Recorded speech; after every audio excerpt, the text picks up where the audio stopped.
Greetings and welcome to Earthling Cinema. I am your host, Garyx Wormuloid. This week's artifact is Apocalypse Now, considered Francis Ford Coppola's second greatest work, after his wine label. Apocalypse Now tells the story of Captain Willard, an interpretive dancer who won't shut up about his trip to Vietnam. Every time I think I'm gonna wake up back in the jungle, all I could think of was getting back into the jungle. When a colonel named Kurtz goes all Rogue Nation, Willard is hired to kill him by Indiana Solo. He jumps on a boat with the most broken men he can find, and they relaxingly float down the river like a dead body.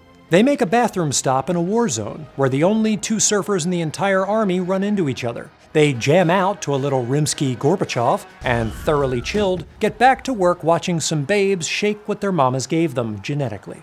But war isn't all fun. Young Morpheus gets killed by some fireworks, while the chief takes a harpoon lager to the chest. Whoever's left reaches Kurtz's beachside resort, where a photographer attempts to assemble a sentence. If you can keep your head when all about you losing theirs and blaming it on you, if you can trust yourself when all men doubt you. I can't, I'm a little man. Before you can say, "Where's Baldo?" Kurtz rolls out the red carpet, giving Willard his finest cage and a little bit of head. The two of them hit it off like an old mated couple, but when Kurtz starts mansplaining, "Horror and moral terror are your friends," Willard puts on his murder face. He interrupts Kurtz's podcasting sesh and uploads his soul to the cloud, and the locals worship him for finally ending the movie. Apocalypse Now, like many other films about the Vietnam War, criticizes the US for basically doing it. The film depicts the unapologetic American idealism and hubristic attitude that caused America to pop a squat in foreign lands, presenting numerous instances of American soldiers acting like they own the place when they're only renting month to month. Throughout the film, the juxtaposition of American ideals with jungle warfare becomes increasingly bizarre, such as when Kilgore has a totally rad surfing contest in the middle of a raid, and later when Willard's mission encounters a peep show jutting out of the dark forest. This sure enough is a bizarre sight in the middle of this. The surreal effect of these discordant combinations highlights the question of whether America belonged in Vietnam or even knew how to spell it. Willard's increasingly bizarre trip up the Nung River can be read as a metaphorical descent into insanity, an affliction that made some Earthlings watch The Big Bang Theory. This interpretation is bolstered when one considers the source material, Lauren Conrad's Heart of Darkness, in which a man takes a Disney's Jungle Cruise to locate a mysterious figure who may or may not be bonkers. However, some scholars have read Conrad's version of the voyage as a symbolic descent into Hell's Kitchen, a delicious journey which in turn causes an examination of the darkness within oneself. Conrad describes the jungle in progressively more primitive terms that transport the reader back in time, and not in the normal time travel way.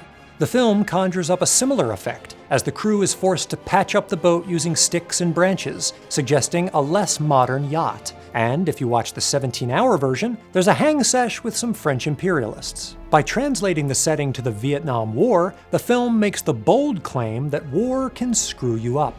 In the beginning of their journey, the characters enjoy relative sanctuary aboard the boat, but every time they foray onto land, they encounter the realities of the hostile environment, which gradually harshes their mellow.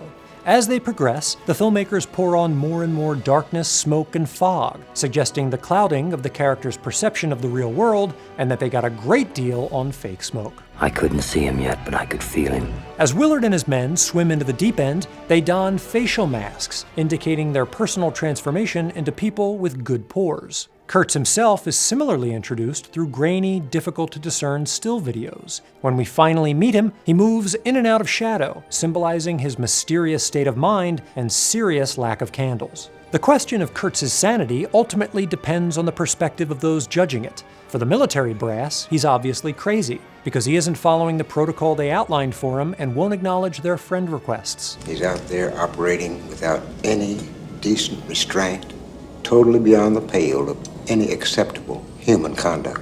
Others consider his acts an expression of freedom, prevailing over the lie of Sid Meier's civilization. But as Willard penetrates deeper into the bowels of the war, he begins to detect the hypocrisy of the American approach in Vietnam. Who's the commanding officer here? Ain't you? Expending resources to charge their own men with murder, while on the other hand, lip-bombing Vietnamese villages. Charging a man with murder in this place was like handing out speeding tickets at the Indy 500. In the end, the film suggests that winning a war requires a type of dehumanization, and considering humanity's starting point, that ain't saying much. It's impossible through words to describe what is necessary to those who do not know what horror means. Horror has a face, and you must make a friend of horror. Horror and moral terror are your friends. If they are not, then they are enemies to be feared. Kurtz's final words, plagiarized from the book, acknowledge the depravity of war and the state of mind necessary to prevail. Horror.